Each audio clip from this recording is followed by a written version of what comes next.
I can only think of two reactions when reading a title like this one. The first one would be, what an idiot. How could it possibly take 4 years to get to something that a 15-year-old can crush in pretty much a couple of months? Now, the other one is something along the lines of, wow, okay, this is actually pretty impressive, let alone the achievement itself, but the fact that you didn't give up and stuck with it for so long.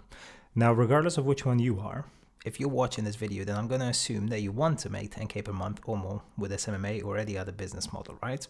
And so I want to give you the tips that I wish I had, that so that it wouldn't have taken me 4 years, and instead I could have done it in 4 weeks, because it's totally possible, I promise you. I've seen it done with my own eyes. I've done it with my second and third agency way quicker than the first one in 4 years, which is a bit of a long story. It's in a video separate by itself.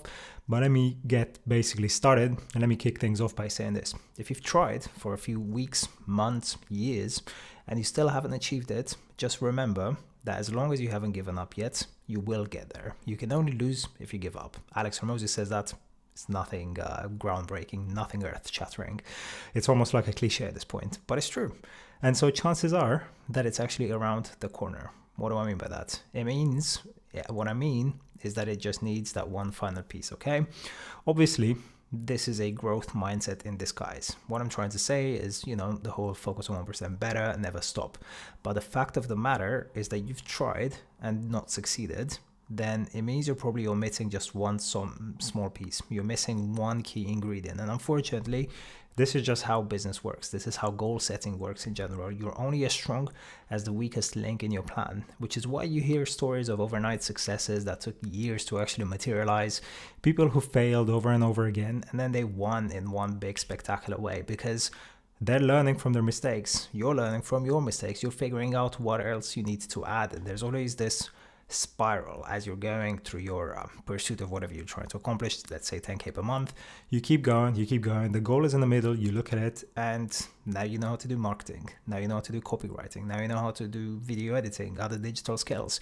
You know how to sell, and you keep going like this, and you keep looking at the same thing with fresh eyes, with a new perspective. And when you have the whole thing, it will look like nothing happens, and then everything happens. Okay. I'll give you examples from my own journey in a second. But basically, how do you do this? Again, it comes down to belief, to mindset. And without being woo at all, let's keep things very practical. If you really want it, you'll never stop, because you won't be able to. So for me, is the comparison with others that motivates me. Going around, working for other people, realizing that I'm way better than them in some respects, or like I've said before, way more arrogant than them. Well, it's that's what does it for me. For you, it might be something else, but I tell you one thing: there's only two reasons why you're not making 10K per month yet. Actually, it's really only one. You're not taking enough action. And the reason why I said two initially is because you could theoretically be taking action, but it doesn't quite pan out. Nothing works, nothing lands, nothing hits. But really, it's still just the one reason, which is you're not taking enough action. Okay. And the reason for that, I use reason a lot right now, I repeat myself, I know, is because some fucked up beliefs in your mind are clouding your judgment, your perspective. Take my case. I had to spend over $10 million in ads of other people's money for other people's offers, funnels, products, services, before I felt ready to take a chance and spend on my own, on myself. Why? What was I thinking? I could have overcome that hurdle probably in 1 week, right? In fact, I actually have. When I started running ads for my own acquisition, I realized overnight that this actually works for me, that I am capable of doing this for myself too. So the question is, what beliefs do you have that limit you? Because look, you don't need to wait like I have till, the moment I started doing it is when I actually saw a 17-year-old do it, right? He was actually my client at the time. You don't need to wait until the stars align, until you have the right circumstance, the right kind of situation where life throws it in your face to basically tell you, what are you doing? Why are you not believing in yourself here? You don't need to wait that far, and you don't even need to wait till you have like a bit of cash to say, I'm not going to risk my money or something like I have, right? You can literally just spend a couple $100 if this is your limiting belief. When it comes to client acquisition, when it comes to growing your business, invest a couple $100 in your business. And that will surface the other issues, because this is not the only problem. Chances are the problem that you think is the problem is not the only problem. It's a series of things, a series of links. And right now, chances are they're all weak to some extent. And so once you start running ads or set out to run ads, once you've made up your mind that money is not an issue, taking a risk with money is not an issue, then you're going to start wondering and asking the other questions like, what offer should I run? It has to be proven, by the way. If you're not going to want to burn money for nothing, you're going to want to try a proven offer in a proven market where there's smoke, there's fire. We'll get into that in another video. But that's one problem. Or you could be not knowing how to sell. Maybe you don't know how to sell your leads once you get those leads, right? So leads without booked appointments without closes, they're pointless, they're useless, okay? You need to solve all of those problems, and you need to solve them fast. Luckily for me, once I overcame the fear of running ads, the rest kind of fell into place. My partner started selling straight away, so that gave me breathing room. We hit 25K per month before I had to actually jump in and sell in any kind of substantial capacity, right?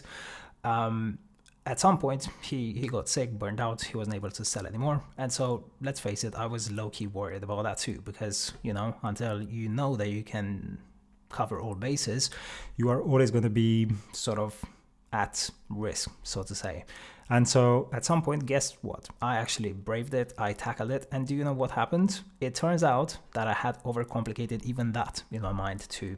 It really wasn't that deep. Selling wasn't anywhere as hard as I thought it would be. It's not as complicated. Chances are the more information you consume, the more you think you don't know something, the more you're gonna basically think that you actually don't understand it, which is why ignorance is bliss. When I started selling my first referrals by myself, I had absolutely no idea how to sell. I was basically begging people for money in a way, and I sold. So the conclusion there, the takeaway for you is that most of your fears are bigger in your mind than they are in reality. Most of the things that you doubt, you can probably crush with ease, far easier than you'd think you can. Kind of like when you procrastinate on a task and you're taking on all that misery and suffering, and it eats at you for weeks, for days, weeks, whatever. And then you sit down and do it in 10 minutes. That thing that you ballooned out of proportions in your head, you crushed, you obliterated within seconds, right? The pain that you put up with in order to avoid the pain is actually greater than the pain itself. Cool. So it's not all doom and gloom. The good news is that it actually gets easier with time. So have faith. And when I mean have faith, I don't mean, again, nothing woo-woo. I'm very practical with these things. What I mean is show up, do the reps, put the work in, knowing with full conviction that every single action, no matter how small, will pay off.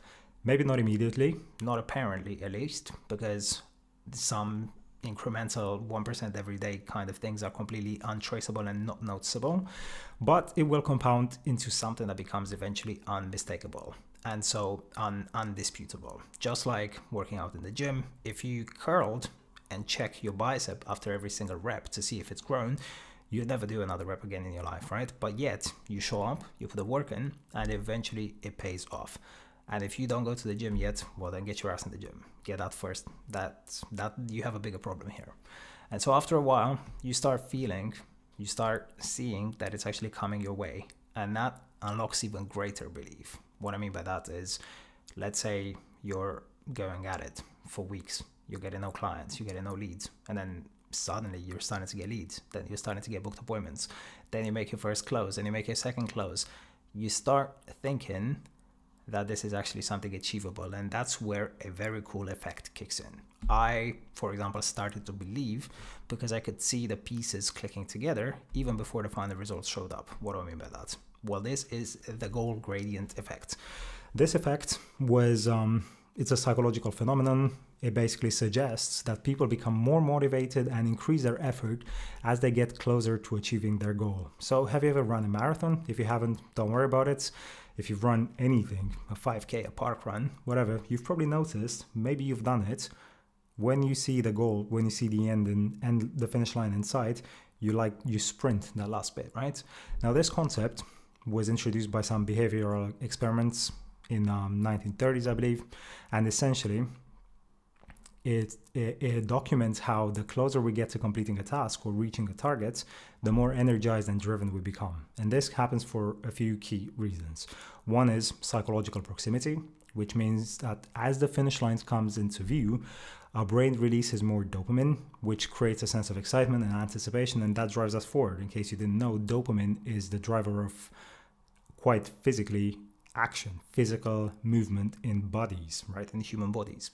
The second one is reduced perceived effort, because the remaining distance seems shorter and more manageable, and it makes that final push feel easier. That's why when you're doing a cold plunge, for example, and I use these comparisons, although they're pretty bog standard, everyone uses them, right? You're doing a cold plunge. If you have no idea how long you've been in the water, you're going to struggle very, very hard. Whereas if you have a timer and you look at it, as you approach the finish line, it gets easier, okay?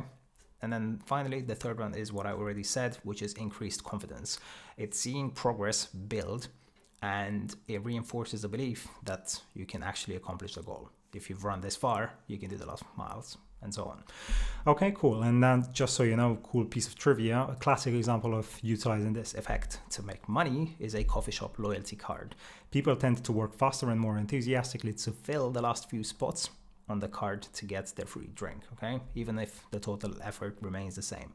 And so you can use this in your marketing strategies, you can use it in goal setting techniques, in gamification of your tasks, which is another video for another time, and fundamentally your personal productivity systems. Okay, cool.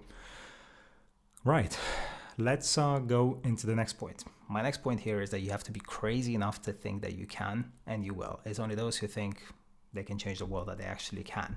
But the caveat to that is that when people hear this thing, they think they have to be crazy enough to think that they'll become the next Bezos and Elon Musk. But that's not it. Oftentimes, we're talking about people who can't even make their bed, like Jordan Peterson would say, or put the crisps aside and have a bit of discipline and self-control. So forget the grandiose plans, forget the 100 million business, forget all of that, and start small. Think and believe and demonstrate to yourself that you can quit your job first. Think that you can get one client, one lead, one booked appointment.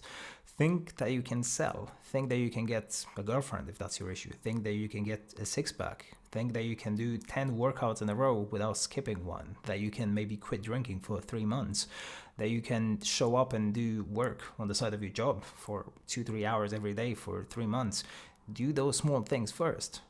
Be crazy enough to believe that you can do those first. I know it sounds stupid and, unsatisfactory, but what's the point of thinking about big outcomes that are not in your control with commas, because everything is in your control, arguably, and actually focus on the things that you can actually influence directly with your inputs. And so once you understand that you can basically brute force things into existence, you are capable of getting shit done, then you can move on to the next level. Now, there's another level of this as well, and this might sound woo-woo because all of this stuff that we've spoken so far is basically driving from the rear view mirror. It means you build reference experience of you having accomplished things, right? So what do I mean by that? You run an email marketing campaign. You first demonstrate to yourself that you can build an email marketing campaign if you maybe think you're not tech savvy. You then outreach to a bunch of leads. You actually convince them to hop on a call with you. You then sell a couple of them. You sign your first clients. You hit 2K, you hit 4K, you hit 10K, okay? 10K is really not that much in the grand scheme of things. You hit it and then you blitz past it quite rapidly. And so all of these things, they're reference experiences. This is basically your confidence coming from your competence. And so as you accomplish them, you let that drive your confidence up. It makes you think, I can do more. It's essentially that growth mindset, the identity shift.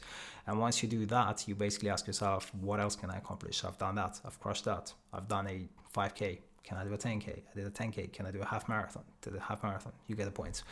And so at some point, you can actually shift into something that's a bit more woo-woo, which is driving from the future, from the world of possibility that has nothing to do with what you've already accomplished. And so I don't think I'm actually qualified enough to speak about this yet, but just listen to me for 1 second here. There's people out there who do things that nobody else has ever done, who accomplish stuff that's virtually impossible until they prove it otherwise, right?